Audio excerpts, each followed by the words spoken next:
Pertama-tama marilah kita panjatkan puji syukur kehadirat Tuhan Yang Maha Esa, karena hanya atas perkenannya kita dapat melaksanakan dan menghadiri rapat kerja Komisi 3 dengan Pusat Pelaporan dan Analisis Transaksi Keuangan pada hari ini dalam keadaan sehat walafiat.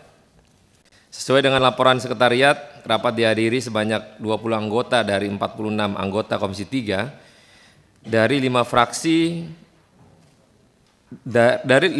dan 9 fraksi. Oleh karena itu quorum telah memenuhi dan telah sesuai dengan ketentuan pasal 281 ayat 1 Peraturan DPR RI tentang tata tertib, maka perkenankan kami rapat dinyatakan terbuka untuk umum. Kami menyampaikan terima kasih kepada Saudara Kepala PPATK dan jajaran atas kesediaannya memenuhi undangan kami. Perkenankan pimpinan menyampaikan agenda rapat. Pertama, penjelasan Kepala PPATK atas pertanyaan tertulis. Pak Ivan nanti nggak perlu lagi dijabarin lebih jauh, lebih besar, karena pasti kalau enggak nanti nggak selesai kita rapatnya. Jadi pointer mana yang paling penting pada proses PPATK yang akan datang? Karena jadi tertulisnya sudah ada. Enggak, karena tertulisnya sudah ada. Jadi nanti target apa, isu apa yang paling dominan yang sekarang lagi luar biasa terkait masalah judi online, masalah hakim yang ditangkap. Jadi mungkin 2 item itu aja yang paling luar biasa yang mungkin Pak Ivan sampaikan dan kinerja Pak Ivan nanti ke depan. Tidak patut terlalu lama, saya persilakan Pak Ivan untuk menyampaikan. Terima kasih. Baik, terima kasih pimpinan Komisi 3, pimpinan rapat. Bismillahirrahmanirrahim. Assalamualaikum warahmatullahi wabarakatuh. Selamat pagi, salam sehat, Om Swastiastu, salam, namo buddhaya, salam kebajikan bagi kita semua. Pertama-tama sekali lagi yang kami hormati Ketua dan Wakil Ketua Komisi 3 DPR RI, yang terhormat para anggota Komisi 3 DPR RI, yang terhormat Bapak Ibu hadirin. Sebelumnya perkenalkan selain saya yang sudah disampaikan tadi oleh Pak pimpinan rapat, di sebelah kanan saya Deputi Analisis dan Pemeriksaan Bapak Danang Trihartono yang baru 1 bulan dilantik atas izin Bapak Presiden. Kemudian di sebelah kiri saya ada Bapak Fitriadi, Deputi Pengawas Kepatuhan dan Pelaporan. Di sebelah kanan Pak Danang ada Dr. Tuti Wahyuningsih, Deputi Strategi dan Kerjasama. Paling ujung Pak Irjen Pol Albert Teddy Benhard Sianipar, Sekretaris Utama PPATK.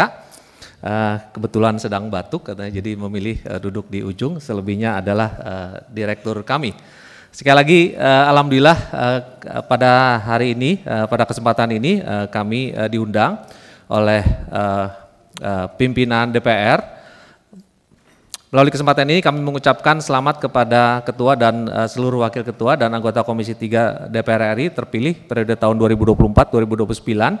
Semoga segenap pimpinan dan anggota Komisi 3 DPR RI senantiasa diberikan kekuatan dan kesehatan untuk menjalankan amanah yang diberikan konstituen pada pemilu legislatif 2024. Kami senantiasa mohon dukungan pimpinan dan anggota Komisi 3 DPR RI beserta seluruh mitra kerja dalam upaya meningkatkan efektivitas pencegahan dan pemberantasan pencucian uang, pendanaan terorisme, dan pencegahan pendanaan proliferasi senjata musnah massal. Pimpinan dan anggota Komisi 3 DPR RI yang kami hormati, memenuhi undangan rapat kerja dari Wakil Ketua DPR RI dengan agenda pembahasan evaluasi pelaksanaan APBN tahun anggaran 2024 sampai dengan Oktober 2024 dan program kerja PPATK. Izinkan kami menyampaikan penjelasan terkait rencana kerja PPATK tahun anggaran 2024 tahun anggaran 2025. Insya Allah kami sampaikan dalam waktu yang singkat. Pada kesempatan yang baik ini dapat kami sampaikan bahwa sebagai upaya perwujudan visi Indonesia Emas 2024, di mana PPATK mendukung agenda pembangunan keempat yaitu supremasi hukum, stabilitas, dan kepemimpinan Indonesia, PPATK telah menyusun grand strategi yang tertuang dalam rancangan Renstra PPATK 2024 tahun 2025-2029. Dengan berpedoman pada rancangan teknokratik RPJMN 2025-2009 sesuai dengan cita ke-7 Bapak Presiden Prabowo Subianto, yaitu memperkuat reformasi politik, hukum, dan birokrasi, serta memperkuat pencegahan dan pemberantasan korupsi, narkotika, judi, dan penyelundupan. Dengan dukungan pada program pembangunan yaitu program pencegahan dan pemberantasan korupsi dan tindak pidana pencucian uang yang saat ini masih dalam proses perumusan IKP dengan Bappenas. Atas komitmen tersebut, PPATK juga telah menyusun visi, misi, tujuan, sasaran, strategis, dan sasaran program PPATK yang tertuang dalam rencana strategi PPATK tahun 2025 tahun 2029 yang mendukung pada prioritas pembangunan nasional tersebut. Pimpinan dan anggota Komisi 3 DPR RI yang kami hormati, dapat kami sampaikan pula bahwa sebagai bentuk pertanggungjawaban atas kinerja PPATK tahun 2024, realisasi anggaran PPATK sampai dengan bulan Oktober 2024 sebesar 98,97% dari pagu 241,3 miliar dengan rata-rata capaian output sebesar 87,89%. Dan penerimaan negara bukan pajak sebesar 791 juta. Dengan dukungan anggaran tersebut, PPATK dapat mencapai indikator kinerja utama yaitu indeks efektivitas pencegahan dan pemberantasan TPPU dengan nilai realisasi sebesar 7,93 atau tercapai 103,93% dari target sebesar 7,63. Hal ini menggambarkan bahwa PPATK selalu berkomitmen untuk meningkatkan efektivitas pencegahan dan pemberantasan TPPU dan TPPT di Indonesia dengan mendorong peningkatan jumlah registrasi bagi pihak pelapor untuk meningkatkan kepatuhan dan kualitas pelaporan. Selain itu, peningkatan hasil pencapaian indeks efektivitas juga didorong oleh peningkatan kualitas atas hasil analisis dan hasil pemeriksaan PPATK yang dirasakan manfaatnya oleh pengguna HA dan HP guna mendukung proses hukum. Sampai dengan bulan September, PPATK telah menghasilkan produk intelijen berupa analisis, hasil pemeriksaan dan informasi sebanyak 964 laporan. Pada bulan November dan Desember, PPATK akan menyelesaikan target rencana kerja November dan Desember yang telah direncanakan dengan rincian berdasarkan program baik pada program pencegahan dan pemberantasan TPPU dan TPPT maupun pada program dukungan manajemen internal. Pimpinan dan anggota Komisi 3 DPR RI yang kami hormati, hasil kegiatan analisis dan pemeriksaan transaksi keuangan yang dilakukan PPATK juga telah memberikan kontribusi nyata pada beberapa sektor diantaranya yaitu membantu penerimaan negara dari produk intelijen keuangan yang disampaikan kepada Direktorat Jenderal Pajak sebesar 11,08 triliun.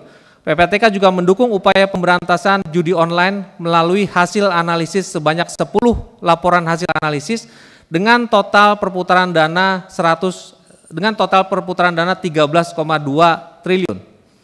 Selain itu, PPATK juga turut berkontribusi dalam pengungkapan tindak pidana pencucian uang yang berasal dari tindak pidana narkotika. Terdapat 41 laporan dengan total perputaran dana 16,8 triliun. PPATK akan senantiasa fokus pada berbagai kegiatan yang mendukung rencana kerja pemerintah yang berkaitan dengan pencegahan dan pemberantasan TPPU, TPPT, dan PPSPM di Indonesia melalui penerapan pola kerja baru. Dan untuk itu kami berkomitmen penuh dalam pengelolaan APBN secara transparan, akuntabel, efektif, dan efisien guna mencapai target kinerja yang telah ditetapkan. Sejak tahun 2026 sampai dengan 2023, PPATK selalu mendapat opini wajar tanpa pengecualian dari BPK atas pemeriksaan laporan keuangan yang saat ini berjumlah sebanyak 18 kali berturut-turut. Pimpinan dan anggota Komisi 3 DPR RI yang kami hormati, rencana kerja PPATK tahun 2025 mengusung tema penguatan keanggotaan Indonesia dalam Financial Action Task Force serta peningkatan sinergitas tindak lanjut hasil analisis dan pemeriksaan dalam rangka optimalisasi pencegahan dan pemberantasan TPPU, TPPT, dan PPSPM yang dituangkan menjadi 5 program prioritas dalam rencana PPATK tahun 2025 yang ditetapkan sebagai berikut. Pelaksanaan pemenuhan kewajiban Indonesia dalam rangka keberlanjutan sebagai anggota FATF. Kedua, perumusan dan implementasi strategi nasional APU PPT dan PPSPM. Ketiga, pengembangan teknologi informasi berbasis digitalisasi, data warehousing, dan artificial intelligence.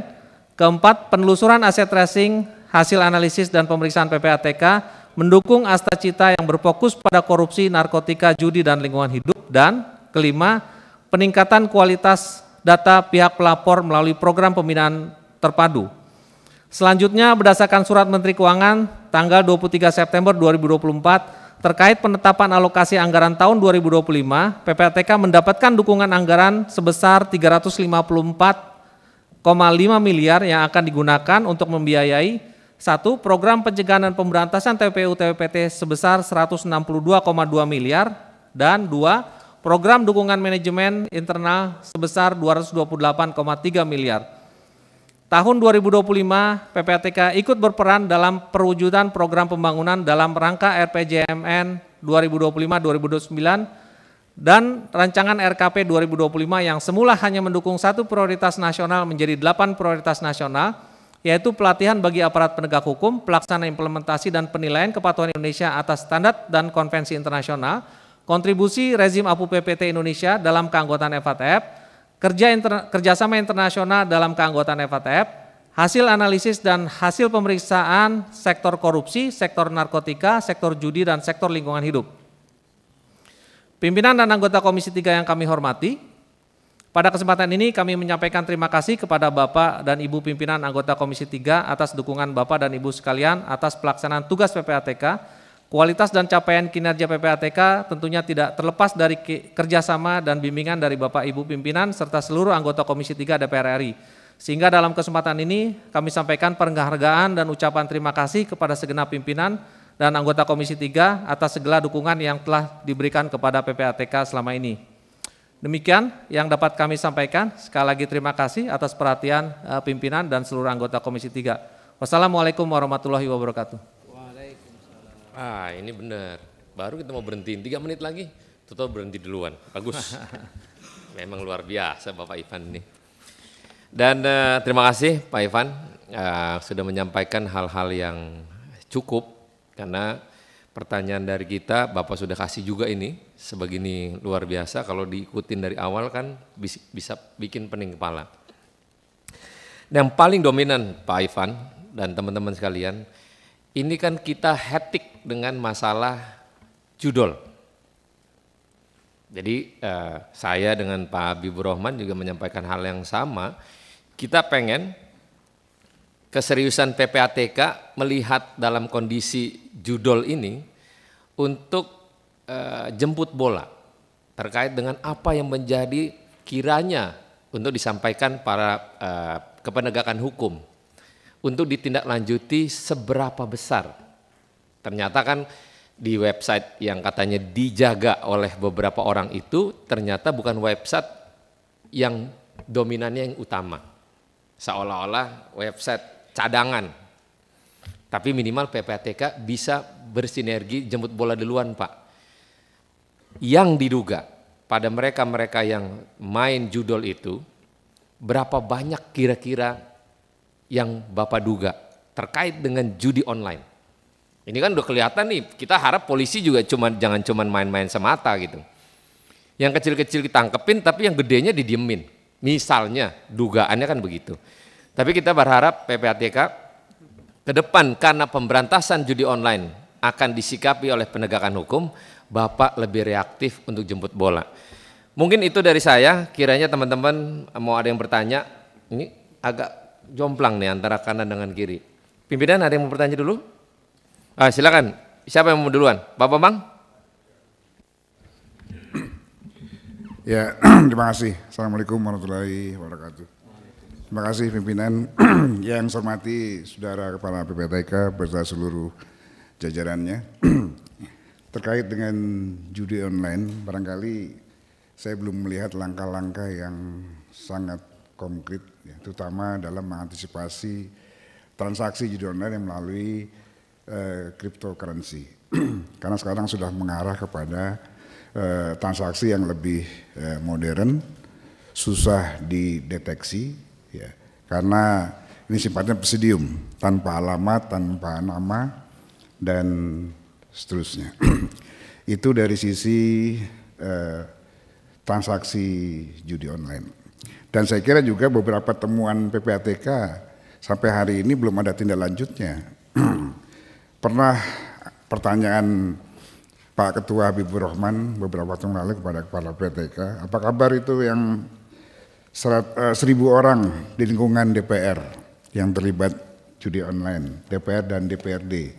Saya belum lihat ada langkah dan tindak lanjutnya. Termasuk juga apa yang pernah diutarakan ada sekitar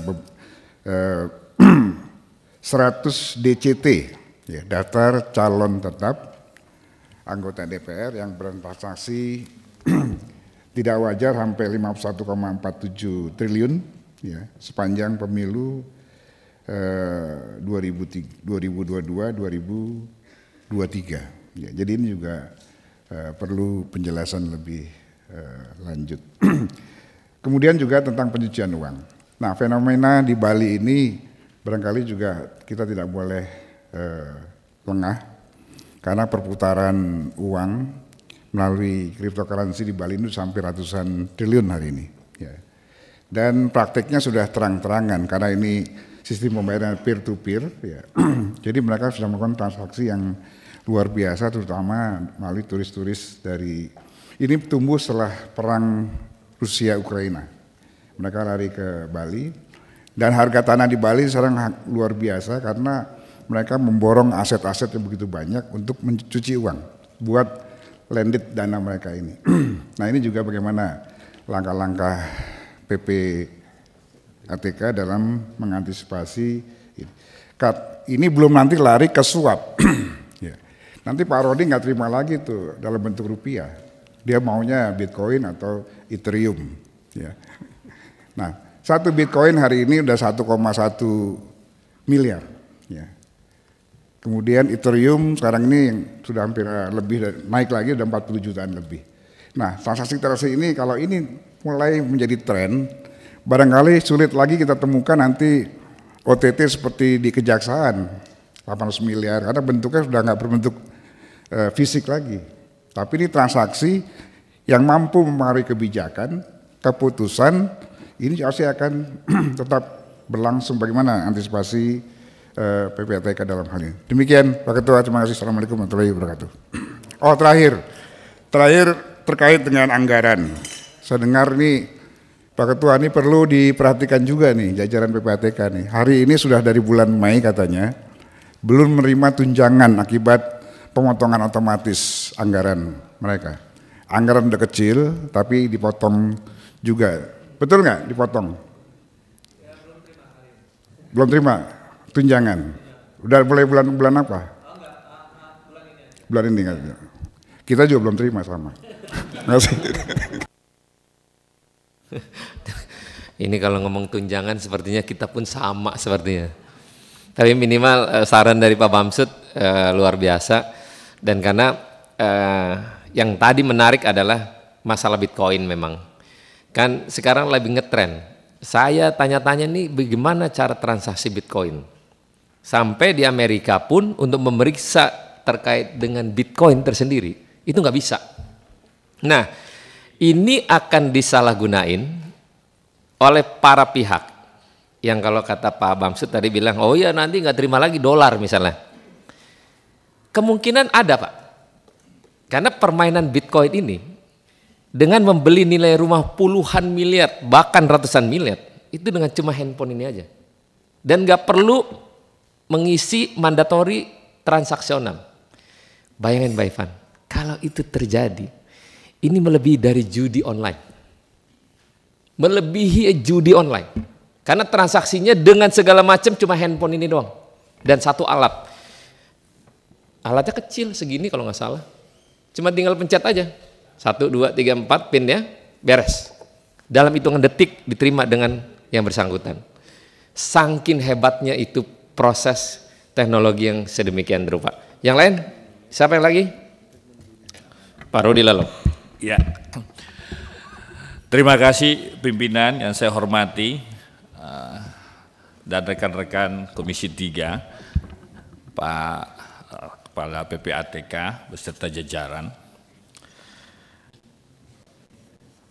dan hadirin yang sama berbahagia. Assalamualaikum warahmatullahi wabarakatuh. Selamat pagi, salam sejahtera untuk kita semua. Ini kalau bicara PPATK sering menggemparkan Pak publik Indonesia karena selalu bicara transaksi mencurigakan. yang nilainya triliunan, Pak. Ya, kemarin ada 300 triliun, tadi dijelaskan narkoba 11 triliun, judol 13 triliun, luar biasa. Sementara anggarannya hanya 300 miliaran, luar biasa ini. Tapi sayangnya data-data PPATK ini sifatnya sebarat intelijensi saja, dia bukan bisa jadikan alat bukti. Karena itu saya ingin bertanya kepada Kepala PPATK, karena tugas Bapak membantu membongkar kejahatan kerah putih kepada penegak hukum melalui data-data transaksi mencurigakan, kira-kira selama ini data yang dimiliki oleh PPATK, 3 APH ini, Kejaksaan, Polri maupun KPK, institusi mana yang banyak menindaklanjuti laporan-laporan PPATK ini, Pak? Atau kan laporan PPATK hanya disimpan, hasil analisis dan hasil pelaporan hanya disimpan di atas meja lalu kemudian tidak ditindaklanjuti misalkan. Ini penting, Pak, supaya kita tahu bahwa ternyata kolaborasi, sinergitas lembaga negara ini hadir, Pak. Apalagi kalau bicara transaksi-transaksi mencurigakan. Yang kita tahu bersama lahirnya PPATK ini adalah salah satunya memberantas tindak pidana pencucian uang. Nah, ini mohon penjelasan kepada Pak Kepala PPATK supaya jangan sampai anggaran 345 miliar kita berikan kepada PPATK lalu kemudian laporan-laporannya, mohon maaf nih Pak, tidak ditindaklanjuti, Pak, oleh penegak hukum kita. Ini supaya ada saling kontrol antara lembaga negara. Kira-kira itu pimpinan. Terima kasih. Aman. Oke, siapa lagi? Mau? Monggo. Martin.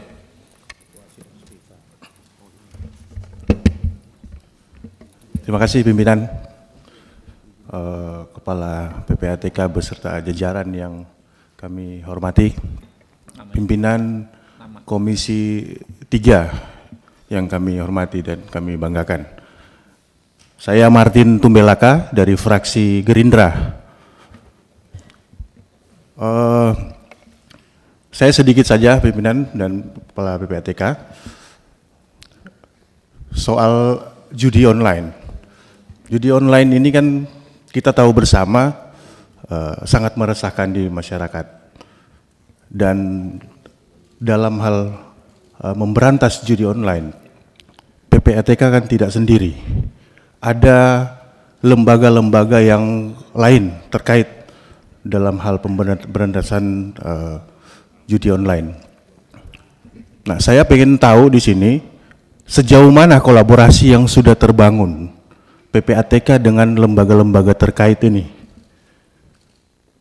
Karena dalam pemberantasan judi online ini kita harus punya semangat yang sama, pemberantasan judi online.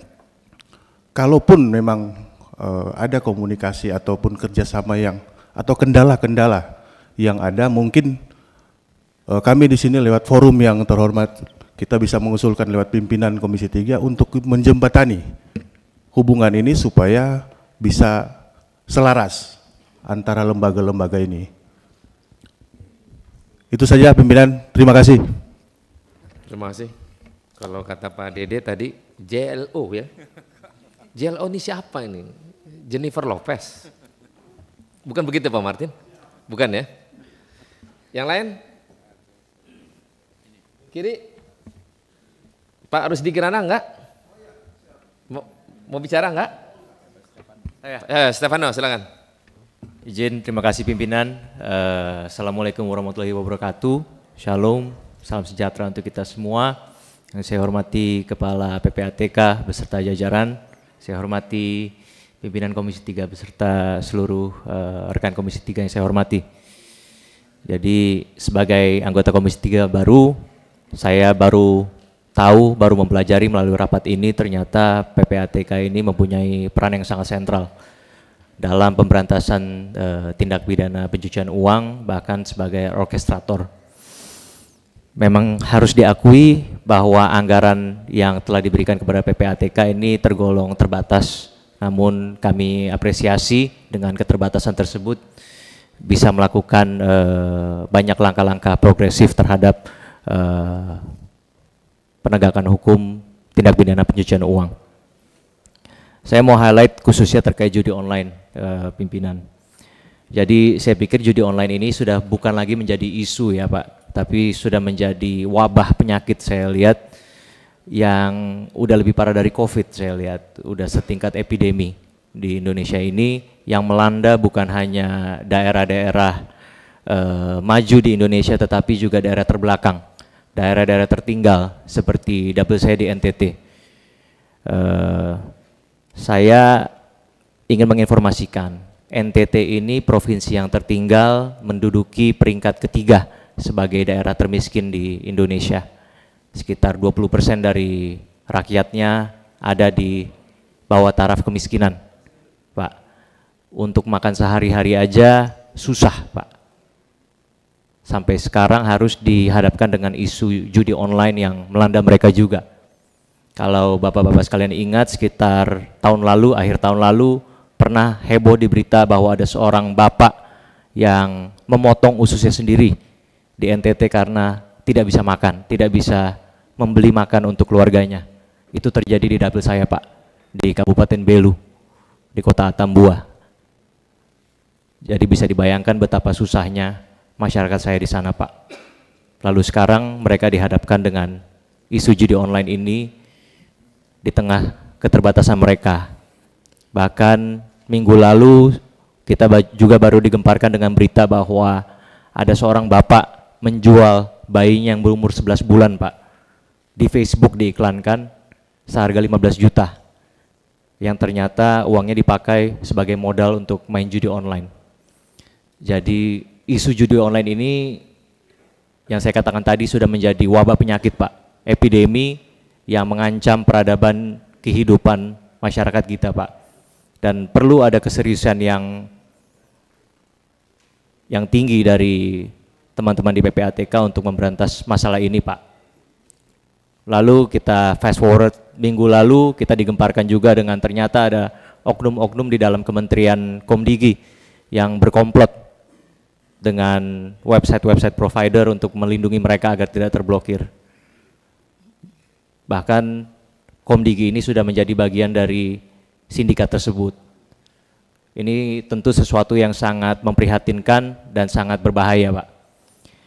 Atas dasar itu, mendengar rangkaian cerita ini yang ingin saya tanyakan kepada bapak-bapak sekalian, bagaimana peran PPATK selama ini terhadap pemberantasan judi online, sejauh mana koordinasi dengan APH terkait pemberantasan judi online. Tentu yang terjadi pada Kominfo bisa saja terjadi pada PPATK. Lalu komitmen apa yang akan diberikan oleh Bapak Kepala PPATK untuk memastikan tidak ada oknum PPATK yang membackingi judi online di instansi Anda. Terakhir saya juga mau titip terkait isu TPPO Pak, tindak pidana perdagangan orang. Ya, saya tidak mengerti apa yang menjadi akar permasalahan isu TPPO ini, terutama yang terjadi di dapil saya di NTT Pak.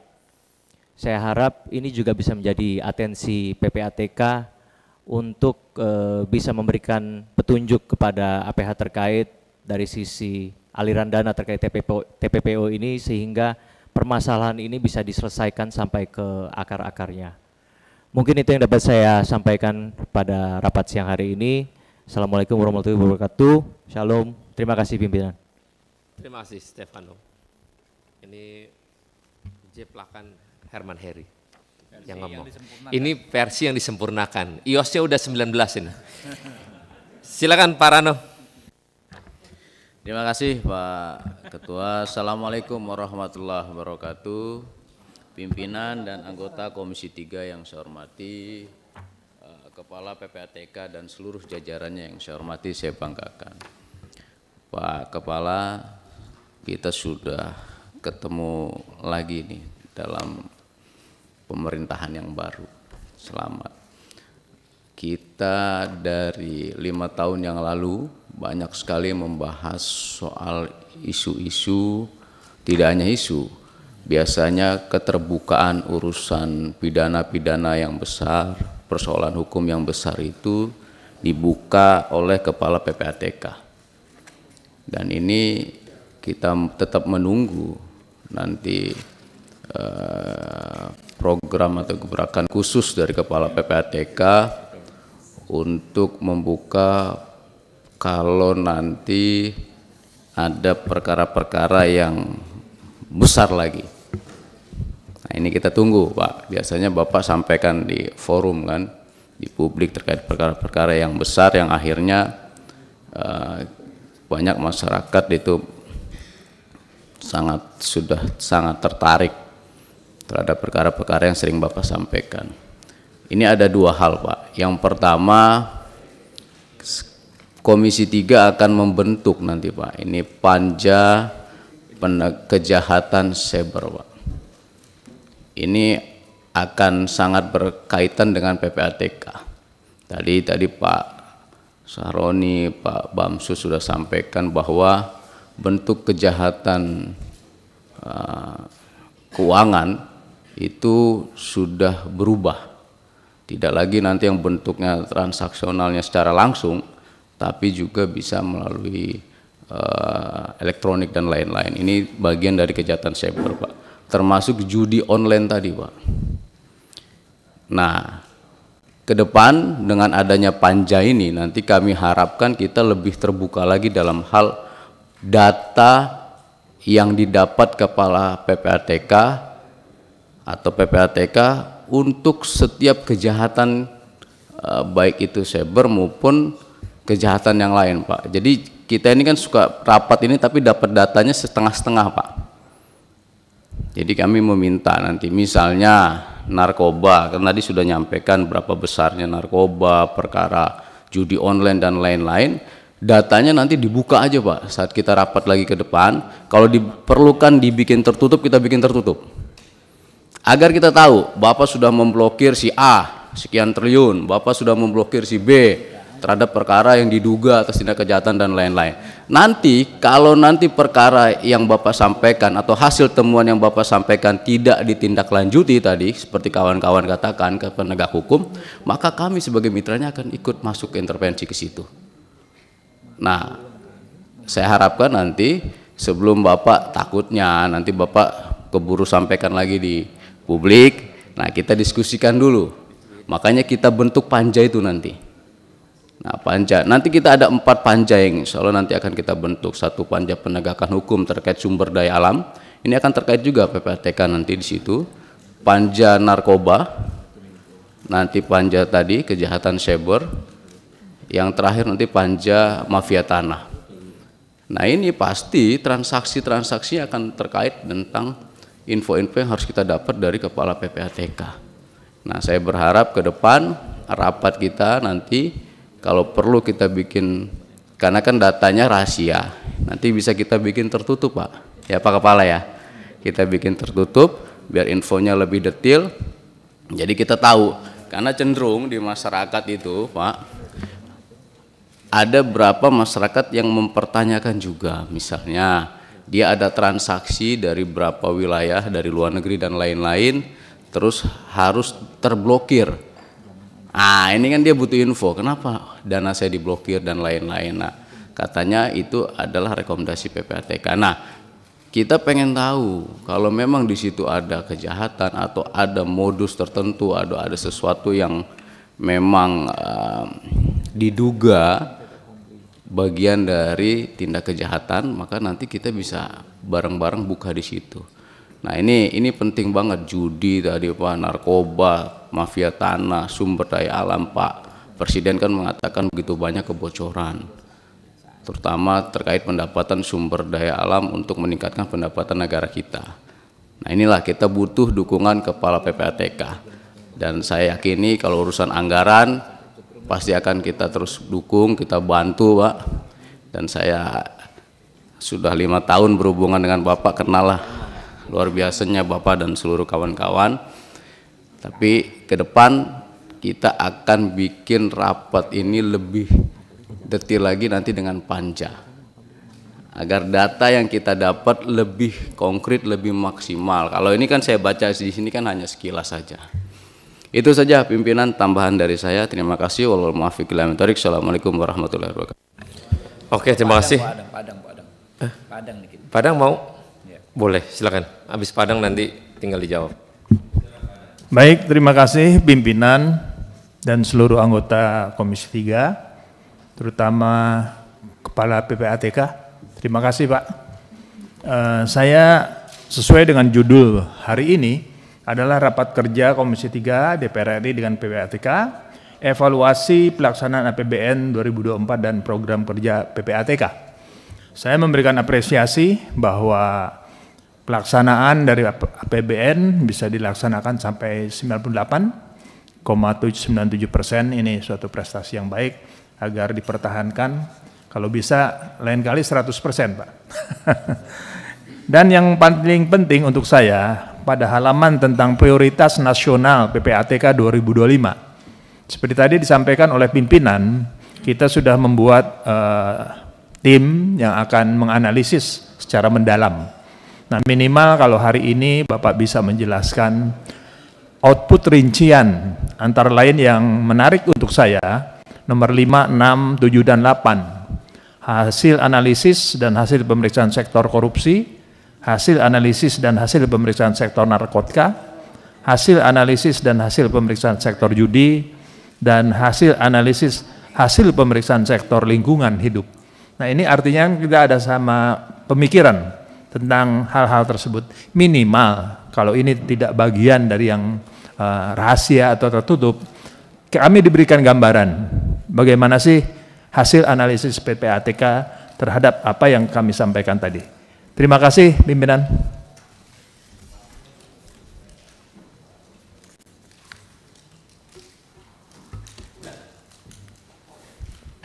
Terakhir Pak Dede, nanti habis ini Pak Ketua untuk menyampaikan hal apa yang ditanyain oleh anggota ya.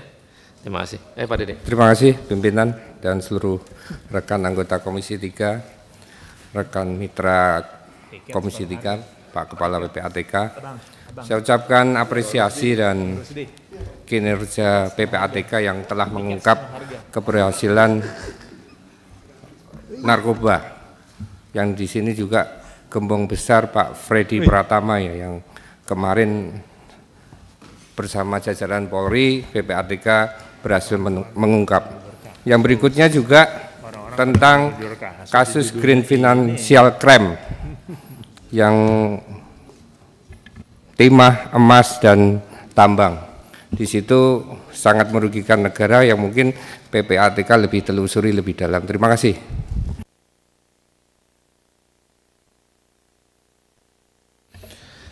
Silakan Pak Ivan untuk menyampaikan.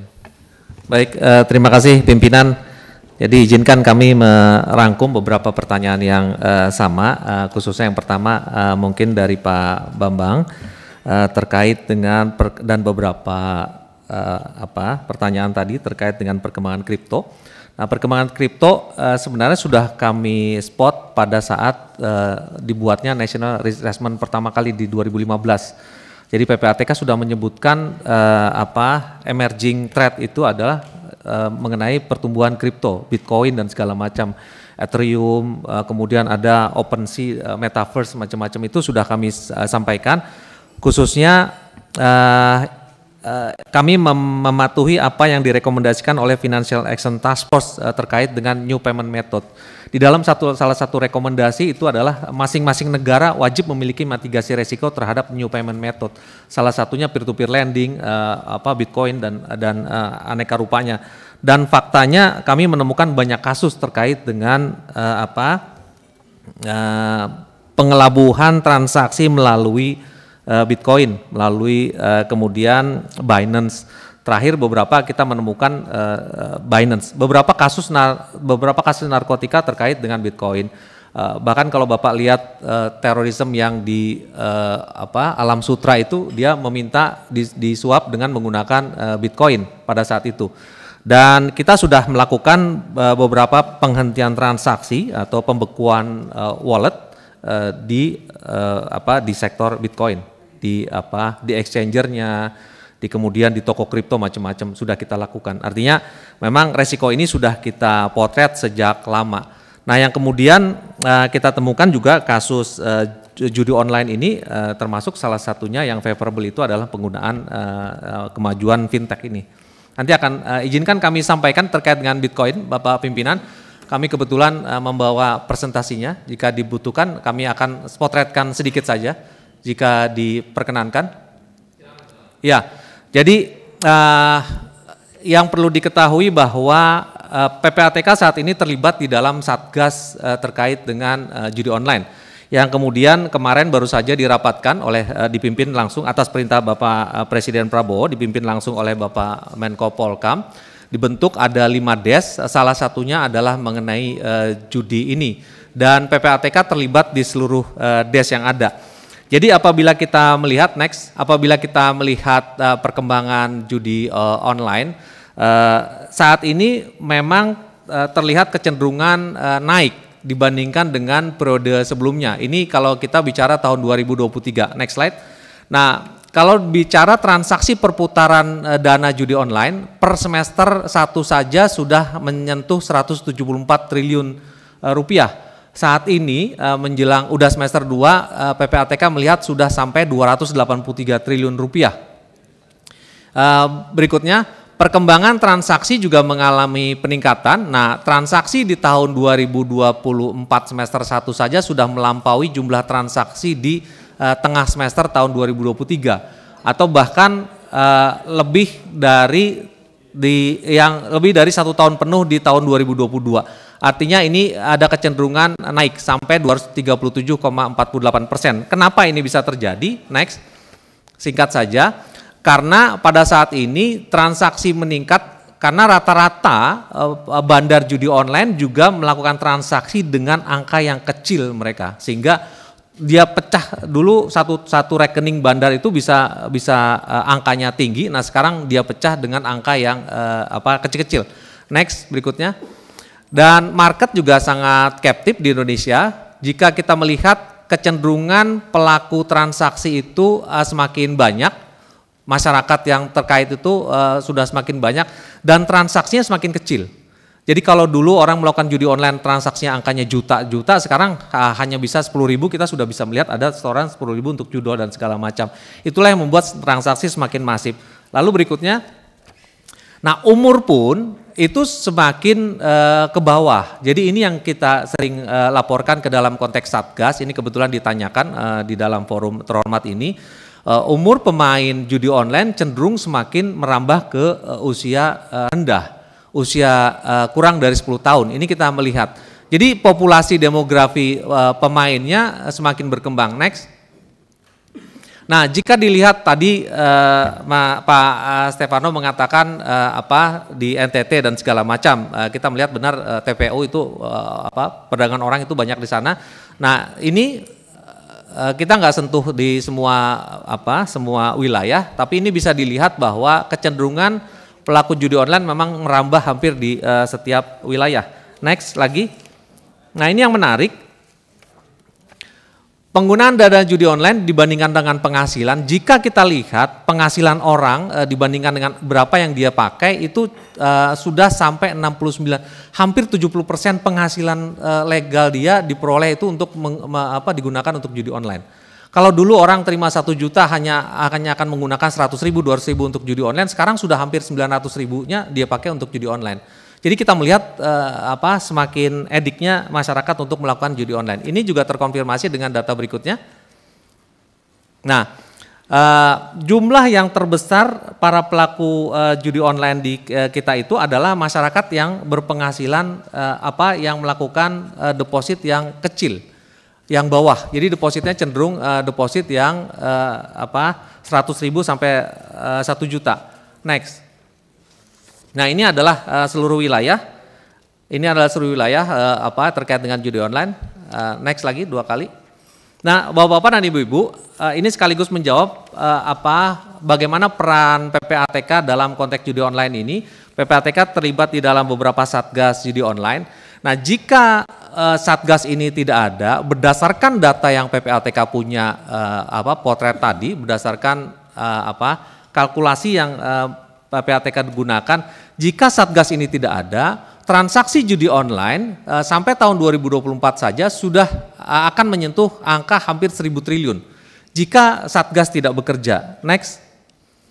Nah, dengan pola intervensi yang ada sekarang, diprediksi sekarang sudah menyentuh 283, diprediksi sampai akhir tahun transaksi terkait dengan judi online itu menyentuh sedikit di atas 400 triliun jika Satgas bekerja seperti saat ini. Next lagi. Nah, ini hanya ingin menggambarkan apa yang sudah dilakukan oleh PPATK. Nah, jika kita terus berhasil menekan lebih serius lagi bandar, kemudian beberapa bandar kemudian bisa dilakukan penegakan hukum, itu bisa ditekan sampai angka 202 triliun. Ini yang sudah kita lakukan dan diharapkan akan terus dicapai pada periode berikutnya. Alhamdulillah tadi disampaikan bahwa akan ada panja juga, salah satunya mungkin terkait dengan apa yang sudah PPATK kerjakan selama ini. Next, terakhir terkait dengan judi online, inilah pembandingnya.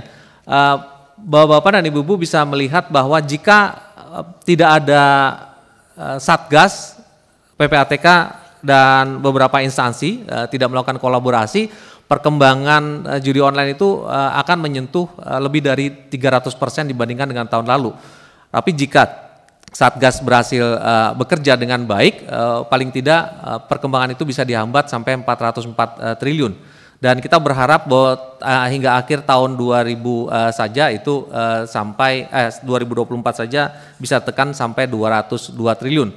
Tapi tampaknya ini sudah terlampaui karena PPATK sekarang sudah melihat lebih dari itu. Demikian kalau terkait dengan judi online, pimpinan. Kalau udah selesai saya mau tanya lagi. Mau terusin silakan. Kalau saya selaja ya, karena kaitan dengan penutupan wallet kripto. Ya. Nah, pertanyaan saya begini, bagaimana penjelasan saudara kepala menutup wallet atau kripto wallet itu dan membekukan rekeningnya? Sementara ini kan sistemnya peer to peer, terus video anonim, tanpa nama, tanpa alamat, yang ada hanya angka-angka digital yang jumlahnya mungkin 18 sampai 19 angka. Nah, bagaimana menutupnya sementara jenis-jenis walletnya banyak, ada Trust Wallet, ada Atonim, ya, ada Exodus. Bagaimana caranya? Kalau mereka bertransaksi menukar di exchanger seperti Indodax, Toko Kripto atau Binance itu mungkin bisa terdeteksi. Nah, bagaimana menutup wallet ini? Kan tanpa identitas dia. Atau sudah punya alat canggih? Terima kasih. Iya, ini baru kita minta nih anggaran buat beli alat canggih ini. Sudah dibicarakan sebelumnya. Izinkan deputi saya menjelaskan secara langsung, Pak Bambang. Silakan, Pak Danang. Izin pimpinan dan Bapak anggota DPR yang terhormat. Dapat kami sampaikan bahwa saat ini PPATK sudah memiliki aplikasi untuk tracing aset kripto sampai level exchanger. Jadi aplikasi ini juga digunakan oleh FIU di berbagai negara dan kami bisa mengidentifikasi pergerakan aset kripto dari satu wallet ke wallet yang lain. Namun begitu menyentuh exchanger itu sudah berada di luar yurisdiksi Indonesia, nah itu yang permasalahan hukumnya ada di situ. Tapi selama exchangernya masih berada di Indonesia, kami bisa melakukan tindakan penghentian transaksi sesuai dengan kewenangan PPATK. Dapat kami tambahkan juga sampai dengan saat ini di tahun 2024, PPATK sudah mengidentifikasi aliran dana dari tindak pidana yang dipindahkan ke aset kripto itu kurang lebih 1,8 triliun, sebagian besar dari tindak pidana penipuan. Terima kasih. Oke, mungkin itu Pak Ivan. Jadi karena waktunya juga tidak terlalu lama, kita berharap yang tadi Pak Ivan sampaikan dari skala kecilnya, tahun depan mudah-mudahan dengan apa yang dilakukan oleh penegakan hukum secara lugas dan tegas, ini kalau beneran ya, maka tahun depan setelah Pak Ivan lapor di hari ini, harusnya lebih turun. Hilang begitu nggak mungkin. Tapi gimana caranya Pak Ivan untuk mereduksi yang terjadi dugaan terkait judi online itu? Apa yang dilakukan Pak Ivan? Entah blokir kah, entah laporan ke penegakan hukum. Kalau ngelihat ini kayaknya udah nggak bener nih, oke blok. Oke blok semua transaksi yang terkait dengan judi online. Kalau Pak Ivan dengan penegakan hukum melakukan reaktif apa yang terjadi dengan memblokir, saya rasa itu akan menurunkan dari terkait apa yang dilakukan judi online di Republik ini. Kalau memang niatannya mau melakukan itu secara jemput bola. Nah, nanti kita rapat minggu depan dengan Mabes Polri, kita juga akan sampaikan keseriusan Kapolri untuk melakukan apa yang terjadi sekarang ini di judi online. Nah, kita berharap tahun depan Pak Ivan, laporan ke sini ke Komisi 3 itu sudah tahap tingkat bagaimana pengurangan transaksi judi online. Kalau tadi kan 400 triliun, bahkan mencapai tingkat tertingginya kalau tadi dilihat kan, wah super dahsyat. Nah, terkait dengan Pak Bamsud tadi, bagaimana penutupan wallet kripto tadi. Sebenarnya ini kita nggak perlu bahas dulu. Karena nanti ada yang dengerin, wah ini mereka lagi rapat nih untuk nutupin wallet kripto. Jadi kita bocorin ini ke publik jadi ceritanya. Nah itu kita hindari. Jadi bagaimana sekarang Pak Ivan agak reaktif untuk melakukan dugaan-dugaan transaksi yang terjadi di Republik ini, blokir Pak. Blokir semua yang terkait dengan dugaan judi online. Kan gampang nerkanya. Oh, si ini lagi main lagi kerjaannya ngojek misalnya. Kan kelihatan, Pak.